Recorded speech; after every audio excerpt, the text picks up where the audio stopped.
Russia, Ukraine யுத்தத்துல அடுத்த ஒரு அதிரடி சம்பவம். காரணம் என்ன அப்டின்னா, ரஷ்ய அதிபர் புட்டினையே குறி வச்சுட்டாய்ங்க. குறி வச்சு தாக்குதல் நடத்தியிருக்காய்ங்க அப்படிங்கிற தகவல் தான் இப்ப பெருசா வெளில வருது. இந்த மாரி பெரிய சம்பவங்கள்லாம் செய்யும்போது, உக்ரைன் தான் முதல்ல வந்து கிளைம் பண்ணும். அப்படி இல்ல அப்டின்னா, மெல்லமா அந்த தகவல்கள் டெலகிராம் சேனல்கள்ல கசியும். ஆனா முதல் முறையா ரஷ்யாவே வெளில வந்து சொல்லியிருக்கு. ரஷ்யாவோட ஒரு யூனிட்டோட தளபதி வந்து, இப்படி ஒரு தாக்குதல் சம்பவம் நடைபெற்றுச்சு. ஆனா வெற்றிகரமா நாங்க முறியடிச்சுட்டோம் அப்டின்ருக்காரு. அப்ப ரஷ்ய அதிபர் புட்டினையே குறிவைக்கிற அளவுக்கு இந்த மனுஷன் எங்க போனாரு? எப்படி பாதுகாப்பு குறைபாடுகள் இருந்துச்சு அப்டின்னு கேட்டோம்னா, வாய்ப்பே இல்லையே! காரணம் என்ன அப்டின்னா, யுத்தங்கள் நடக்காத காலகட்டங்கள்லயே ரஷ்ய அதிபர் ஒரு பகுதிக்கு போறார். ஆனா அது மெயின்லேண்ட் ரஷ்யாக்குள்ள இல்ல. பார்டர் ஏரியா இல்ல ஓரளவுக்கு பாதுகாப்பு அச்சுறுத்தல் இருக்கக்கூடிய ஏரியா அப்டின்னாலே, ஆட்டோமேட்டிக்கா ஜிபிஎஸ் ஓட சிக்னல்ஸ மாத்தி விட்டுருவாய்ங்க. ரஷ்ய அதிபர் எங்க நிக்கிறாரோ, அந்த ஜிபிஎஸ் லொகேஷன் மாற்றப்பட்டிருக்கும். ஒண்ணு 5 கிலோமீட்டர் முன்னாடியே நிக்கிற மாரி காட்டும். இல்ல 5 கிலோமீட்டர் பின்னாடி நிக்கிற மாரி காட்டும். இந்த மாரி குழப்பி விட்டுருவார்கள். ஒட்டு மொத்தமா அந்த பிராந்தியத்துல ஜிபிஎஸ் நெட்வொர்க் எடுக்கும். அக்யூரேட்டா எடுக்கும். பிசுறு தட்டாம எடுக்கும். ஆனா எல்லா லேண்ட்மார்க்கும் தள்ளி போய் தான் இருக்கும். இல்ல முன்னாடியே வந்திருக்கும். இப்படி பெரும் அளவு பாதுகாப்ப சுத்தி எந்நேரமும் வச்சிருக்கக்கூடிய ஆள் தான். அப்படி இருக்கும்போது எப்படி மாட்டுனார் அப்படிங்கிறது மிகப்பெரிய கேள்விக்குறி. அப்படி எப்படிப்பா மாட்டிட்டாரு? உண்மையிலே இவருக்கு நின்ன இடத்துல தாக்குதலா அப்படின்னு கேட்டா, கெர்ச் பிராந்தியத்துல பெரிய அளவுல நியூக்ளியர் பிளான்ட்ட விசிட் பண்றதுக்காக போனாரு. அங்க போய் அதிரடியான பேட்டிகள் இருந்துச்சு. முட்டா ஜெலன்ஸ்கின்னு சொன்னாரு. ஏகப்பட்ட விஷயங்கள் ரொம்ப கூலா அவருக்கே உண்டான ஸ்டைல்ல பதிவு பண்ணாரு. அதுக்கப்புறம் 2, 3 நாட்கள் கழிச்சு தான் பெரிய அளவு உக்ரைன் தாக்குதல் ரஷ்யாவுக்குள்ள நடந்துச்சு. அதுக்கு பதிலடி அப்படின்னு ரஷ்யா ஒரு பெரிய தாக்குதல நடத்தி வச்சிருக்கு. இதுக்கு நடுவுல இவர் அந்த நியூக்ளியர் பிளான்ட்ட பார்வையிடுற போல அன்னைக்கு இவரோட சாப்பர் பறந்த அதே ஜோனுக்குள்ள உக்ரைனோட ஒரு ஆளில்லா விமானமும் என்ட்ரி குடுத்திருக்கு. அது நியூட்ரலைஸ் பண்ணப்பட்டிருக்கு. நியூட்ரலைஸ் பண்ணது மட்டும் இல்லாம அந்த ஜோன்ல வேற ஏதோ ஆபத்து இருக்கான்னு செக் பண்ணியிருக்கார்கள். அதுக்கடுத்து ஜோனுக்கு வெளியிலயும் வேற ஏதோ ஆபத்து இருக்கான்னு செக் பண்ணியிருக்கார்கள். இதெல்லாம் எப்ப நடக்குது அப்டின்னா, ரஷ்ய அதிபர் பயணிச்சு வந்துகிட்டு இருக்காரு. அவரோட பயணத்தோட நடுப்பகுதியில தான் அவர் சாப்பரு கிளம்பி பயணத்தோட நடுப்பகுதியில தான் இம்புட்டு அக்கப்போர்களும் நடந்துகிட்டு இருந்திருக்கு. டக்குன்னு நியூட்ரலைஸ் பண்ணப்பட்டிருக்கு. மிக அருகாமையில் வந்துருச்சா? அந்த பாதுகாப்பு ஜோனுக்குள்ள வந்துருச்சா? அந்த பாதுகாப்பு ஜோன நோக்கி முன்னேறிக்கிட்டு இருந்த ஒரு ஆளில்லா விமானம் அப்படின்னு சொல்லப்படுது. வெற்றிகரமா தடுத்திருக்கார்கள். அதுக்கு அடுத்த லெவல்லயும் போய் பார்த்திருக்கார்கள். எதுவும் கிடையாது. அதுக்கு அடுத்த லெவல் அப்படிங்கிறது, இதோட லான்ச் பேட் எங்க அப்படின்னு குறி வச்சு அந்த தாக்குதலும் நடந்துகிட்டு இருக்கு. இவரு போய் நியூக்ளியர் பிளான்ட்ட இறங்குறக்குள்ள, அந்த ஜோனுக்கு அனுப்பி வச்சதாக இவர்கள் ஸ்மெல் பண்ணக்கூடிய லொகேஷன்கள பூரா சிதறடிச்சிருக்கார்கள். சிதறடிச்சுட்டு விஷயத்த விட்டார்கள். இப்ப வெளியில சொல்லியிருக்கார்கள். இது உண்மையா இருக்கலாம், பொய்யா இருக்கலாம்ன்னு நம்ம பெருசா யோசிக்க தேவையில்ல. உண்மையா இருக்கறக்கு அதிக வாய்ப்பு இருக்கு. சாப்பர நெருங்கல.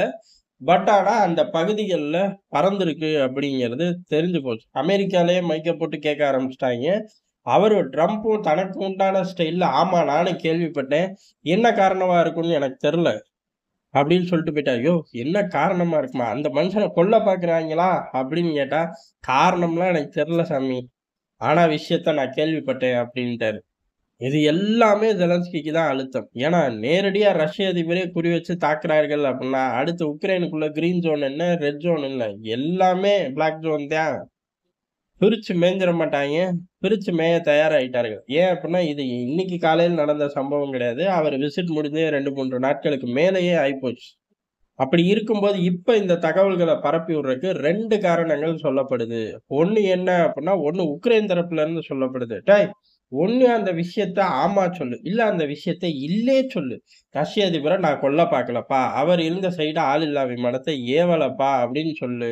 அத விட்டுட்டு, இல்ல நான் தான் ஏவுனேன். வீரத்தோட அடையாளம். அப்படியாவது சொல்லி தொல. 2மே இல்லாம அவன் எதுக்கு இப்படி பொய் பேசுறான் தெரியுமான்னு ஆரம்பிச்சா என்னடா அர்த்தம்? அப்படின்னு கேட்டோம்னா பதில் கிடையாது. ஆனா எதுக்கு அப்படின்னா, இந்த தாக்குதலுக்கு உலகம் ஒன்று சேர்ந்து நிக்குதாமா. என்ன? இப்ப நடத்தின தாக்குதலுக்கு. டேய்! உக்ரைன் தலைநகரத்த கிளச்சு போட்டிருக்காருங்க. அப்பாவி பொதுமக்கள் இறந்திருக்கார்கள். நீ 12 நாளா அங்க என்ன பண்ண?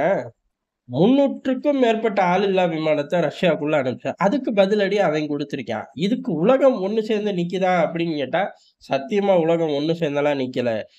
ஒண்ணு சேர்ந்து நின்னது யாரு அப்படின்னா, ஐரோப்பா தலைவர்கள். எதற்கு அப்டின்னா, பெரிய தாக்குதல்ப்பா. அப்பாவி பொதுமக்கள்லாம் இறந்திருக்கார்கள் அப்டிங்கிறாய்ங்க. 3 வருஷமா இதானடா நடந்துகிட்டு இருக்கு. அடுத்து அண்ணன் அமெரிக்கா. அண்ணன் அமெரிக்கா புட்டின் ஏன் இப்டி செய்றாருன்னே எனக்கு தெர்ல. அப்பாவி பொதுமக்கள போய் கொன்னுகிட்டு இருந்தாரு. நாங்களும் ரொம்ப நாளா நான் பேசிக்கிட்டு தான்ப்பா இருக்கேன். ஆனா அவரு ஏன் இப்டி செஞ்சாருன்னு எனக்கு தெர்லப்பா அப்டின்ட்டாரு. யோவ்! உனக்கு தெரியுது, தெரியலலாம் 2வது விஷயம்யா. இத நிறுத்துறேன்னு சொன்னியே, நிறுத்து அப்டின்னு சொல்லி கேட்கறக்குள்ள ஓடி போயிர்றாரு அவரு. விஷயம் இப்படி போய்க்கிட்டு இருக்கும்போது, இந்த சம்பவத்துக்காக இப்படி ஒரு பெரிய அதாவது பொதுவாவே ரஷ்ய அதிபர்ன்னு தேவை கிடையாது. அதிபர்கள் தங்களோட பிம்பங்கள விட்டு தர தயாராவே இருக்க மாட்டார்கள். அதிபர்கள், மன்னர்கள் எங்கெல்லாம் பெரிய அளவு வோட்டிங் சிஸ்டம் இல்லையோ, இல்ல கம்மியா பேரளவுக்கு இருக்கோ, அவர்கள் அந்த ஹீரோ இமேஜ் அப்படிங்கிறது டேமேஜ் ஆகாம பார்த்துக்குவார்கள். அதுக்கு சேலஞ்ச் பண்ணக்கூடிய லெவல்ல கூட எவனும் நிக்காம பார்த்துக்குவார்கள். அப்படி இருக்கும்போது இப்படி ஒரு அறிக்கைய விடலாம் வாய்ப்பே கிடையாது. ஆனா என்ன நெருங்கக்கூடிய இடங்கள்லயும் இல்ல. ஆனா அந்த திசைய நோக்கி பறந்து வந்துச்சு அப்படிங்கிறது உண்மையா இருக்கறக்கு 99% சான்ஸ் இருக்கு. அதத்தான் இவர்கள் வேட்டையாடிட்டார்களே! அதனால இதுல பெரிய விஷயம் கிடையாது. இருந்தாலும் அந்த பர்ட்டிகுலர் ஜோன நோக்கி வருவார்கள் அப்படின்னு தெரிய வாய்ப்பே இல்ல. இருந்தாலும் பர்ட்டிகுலர் ஜோன நோக்கி லான்ச் பேட் அடிக்கிறார்கள் அப்படின்னாலே ரஷ்யா தரைமட்டமாக்கிரும். ஏன் அப்டின்னா, மரியாப்போல் விசிட் அப்ப ரஷ்ய அதிபர் புட்டினே சொன்னாரு. "ஏய் எது வேணாலும் நடக்கலாம்ன்னு நாங்க தயாரா தான்டா அப்ப வந்தோம். காரணம் என்ன அப்டின்னா, என்ன வேணாலும் நடக்கலாம். எல்லாத்துக்கும் நாங்க தயார். சீட் பெல்ட் கூட போடாம தான் நான் ஓட்டுனேன். பாத்தியா?" அப்டின்னு கேட்டாரு. என்ன நடந்தாலும் டக்குனு குதிச்சு ஓடத்தான் எதிர் தாக்குதலுக்கு நாங்க முழு வேகத்துல தயாரா இருந்தோம் அப்டின்னு சொல்லி பதிவு பண்ணாரு. அதனால ராணுவ ரீதியா இது அவரோட இமேஜ்க்கு பின்னடைவா அப்டின்னு கேட்டா, பூஸ்ட் அப் தான் செய்யும்.